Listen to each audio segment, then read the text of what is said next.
Good morning, students. Now we'll start chapter 3, that is Consumers Equilibrium.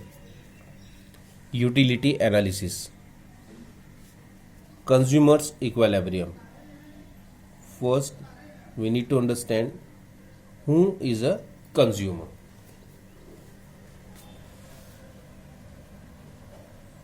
If we go with the simple meaning, if we just look at the word consumer, what we can say that consumer, consumer, if we remove r from here, what we see, that is consume. Consume, it means use. So a person who uses the goods is called consumer. Now, in microeconomics or in economics, the person will be called economic agent. So the economic agent, what he does, uses what? Goods and services. Okay, so economic agent who uses goods and services for what? Direct satisfaction of his wants. That is the prime objective of studying microeconomics, direct satisfaction of our wants. So who is a consumer? Consumer is an economic agent. What he does? Who uses goods and services for what? For direct satisfaction of his or her wants. So you have the three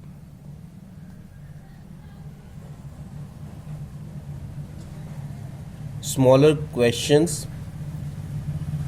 If you answer these questions, you can create a good definition for the consumer. Who is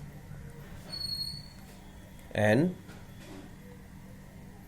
economic agent? Okay, what does? Uses goods and services for what?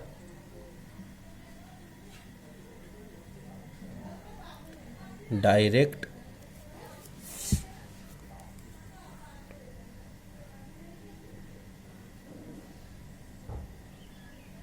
satisfaction of his her wants. This is the definition of the consumer. This is how you can understand who the consumer is. An economic agent who uses goods and services for direct satisfaction of his or her wants. So by these three smaller questions, shorter questions, you can create the definition for the consumer. Now the second term that we need to study is the utility. What is utility? Ji. What is utility? You all know that we always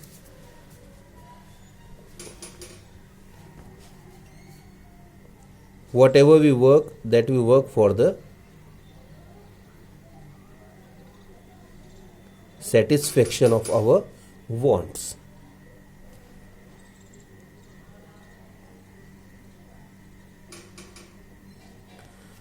Utility is the measure of your satisfaction. What is utility?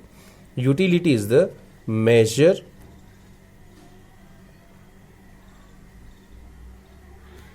of your wants. It means how much you are satisfied with the consumption of one good, it is called the utility. Just like if I use I consume 1 cup of tea.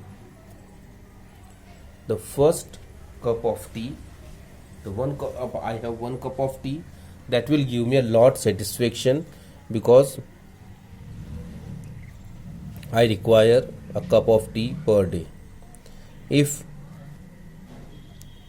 at the same time I get second cup of tea, what would happen? This time I will not feel much satisfied in comparison to the satisfaction of first cup. It means I will be more satisfied in the first cup, less in the second cup. Why? Because I have consumed 1 cup of tea already. So this time the utility of this tea will be lesser than the previous utility. All of a sudden I get third cup of tea. What would happen? This time the person who is offering me the tea need to force me for the consumption of the tea, because I'll not wanting the tea. So this time the satisfaction would be very, very low. And at the same time, if I get fourth cup of tea, what would I do? I'll deny, because I have already consumed 3 cup of tea. This time the tea is not demanded by me, and it will not satisfy my wants, because I have already taken the tea how much I require. So this is the concept of utility. The satisfaction that we get by the consumption of any good.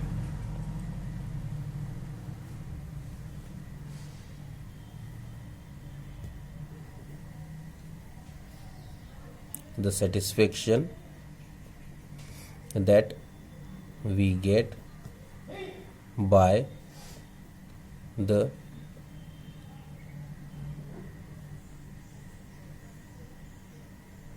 consumption of goods.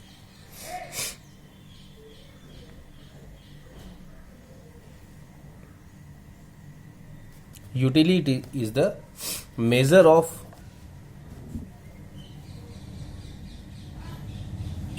the satisfaction that we get by consumption of any good. In other words, the utility can be called want satisfying power. How much want satisfying power is there in the commodity is called the utility.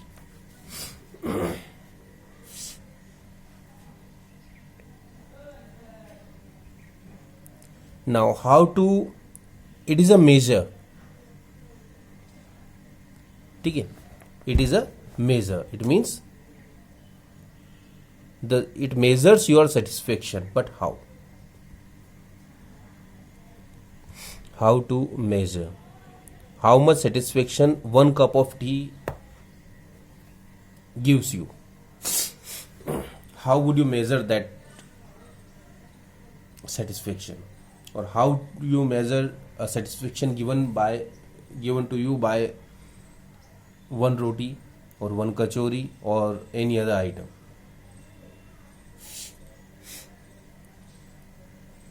Can we say it in the term of unit,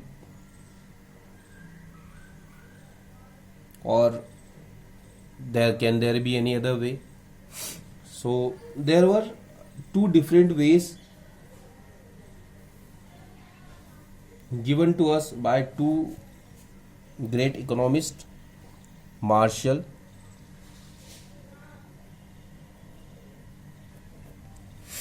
and Hicks. what Marshall says, that the utility can be counted in the numbers, and for that he given a unit that is called utils. He says that you can give a number, just like if you have consumed 1 cup of tea, I have got satisfaction of 5 utils. If you got 2 cup of tea, I get the satisfaction of 3 utils, 1 utils, 0 utils, that you can give.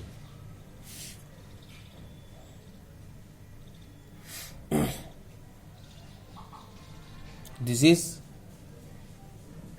the view of Marshall. So what he says, that you can produce the satisfaction in a cardinal way.